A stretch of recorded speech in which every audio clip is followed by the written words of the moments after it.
KIFRS에서는 재고자산을 저가법으로 평가하도록 규정하고 있습니다. 저가법은 재고자산을 취득원가와 순실현 가능가치 중 낮은 금액으로 측정하는 방법을 의미합니다. 저가법을 적용하는 경우 재고자산 취득원가가 순실현 가능가치보다 낮은 경우에는 순실현 가능가치로 감액을 합니다. 여기서 순실현 가능가치의 경우에는 기업의 정상적인 영업 과정에서 판매될 것으로 예상되는 가격에서 판매를 위하여 추가적으로 투입하여야 할 비용을 차감한 가격을 의미합니다. 즉 해당 재고자산의 판매를 위하여 실현할 것으로 예상되는 순판매 가격을 의미합니다. 따라서 재고자산의 최초 장부가액인 취득원가의 경우에는 기업이 자산을 매입하거나 생산하면서 지출한 유출원가이며 순실현 가능가치는 재고자산을 판매하는 경우 고객으로부터 수취하는 유입원가입니다. 재고자산은 기업의 판매 활동을 통해 미래 경제적 효익을 가져오는 자산의 일부입니다. 따라서 KIFRS에서는 기업이 판매를 목적으로 보유하는 재고자산의 경우에는 기업이 해당 재고자산을 판매하는 경우 유입될 금액을 초과하는 금액으로 재무상태표상 표시하는 것은 비합리적이라고 판단합니다.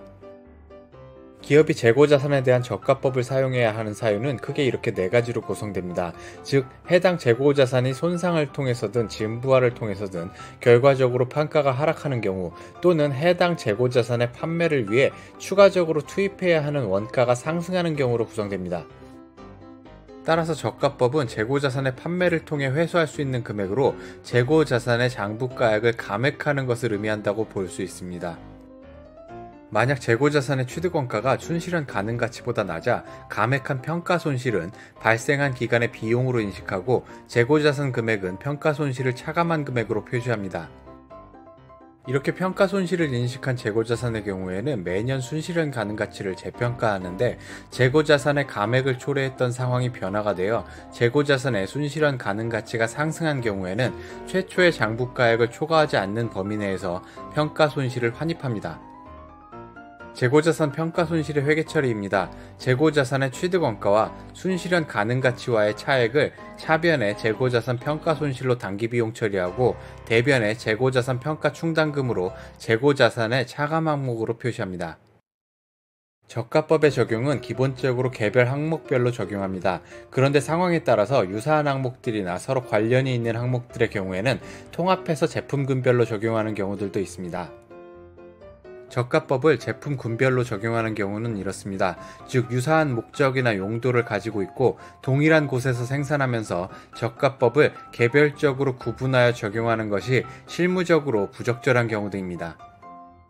그러나 용역 제공기업의 경우에는 제품을 생산하는 기업과는 다르게 용역별로 원가를 집계하게 되므로 용역별로 저가법을 적용하게 됩니다. 재고자산 평가손실의 경우에는 재고자산의 순실현 가능가치가 장부금액보다 낮게 내려가서 생기는 손실인데 재고자산 감모손실의 경우에는 재고자산의 실제 수량이 장부상의 수량보다 적은 경우를 의미합니다. 대부분 도난 또는 파손, 분실 등의 사유로 인해 이런 상황이 발생합니다.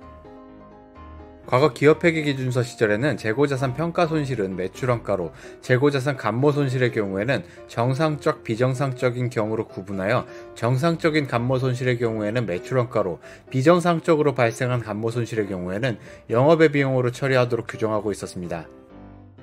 그러나 KIFRS에서는 단기 비용으로 인식하도록 규정하고만 있고 매출원가 또는 영업의 비용에 대해서는 언급하고 있지 않습니다. 그러나 일반적으로 기업들은 매출원가로 처리하고 있는 상황입니다. 저가법을 사용하는 경우에는 실현 가능한 재고자산 금액을 보여준다는 면에서 장점이 있지만 이러한 한계점들도 존재합니다. 즉 저가법에서는 재고자산에 대한 평가손실만 인식하고 재고자산의 가치가 증가했을 때의 평가이익은 인식하지 않는다는 면에서 보면 논리적인 일관성이 떨어진다는 의견도 있습니다. 또한 단기 기말 재고자산의 금액을 적게 평가하는 경우에는 차기의 매출원가가 적게 계상될 것이고 이 경우 차기의 영업이익이 상승하는 효과를 가져올 수 있습니다. 마지막으로 저가법으로 실현 가능한 재고자산 금액을 보여주면 정보 이용자가 양질의 정보를 이용할 수 있다는 장점이 있으나 기업 입장에서 재고자산의 순실현 가능 가치를 평가하는 것은 현실적으로 어려운 부분이 있습니다. 오늘의 영상은 여기까지입니다. 이 영상이 좋으셨다면 구독과 좋아요, 알림 신청까지 부탁드립니다. 다음에 더 좋은 영상을 올릴 것을 약속드립니다. 고맙습니다.